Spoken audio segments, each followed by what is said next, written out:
আমরা দুই বোনে এখন যাচ্ছি কলাটি কাটতে। তো আগে বললে না, তখন নিয়ে আসতাম। আমি বলবো তো দুজনে দুটো চামচ নিয়ে খুলবি কি করে?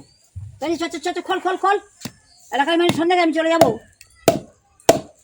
আর তোর ভাই যে তখন কাটতে গেল বলে ভালো মতো দেখে দেবে এসো, ভালো মতো দেখে দেবে এসো।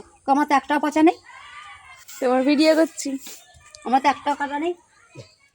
আমি এসেছিলাম চামচ আনতে, কারণ ওই মুরগিগুলো থেকে শ্বাসটাকে বার করতে হবে, তার জন্য চামচ বাজে না দরকার। এখনো 4:30 বাজে সন্ধে।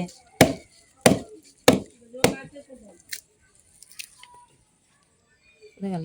কোথায় হবে না, করে হবে না, নষ্ট হয়ে যাবে। হ্যাঁ ইয়ে খুশখুশ, বলা খুশখুশ না তো ইয়ে খুশখুশ। হচ্ছে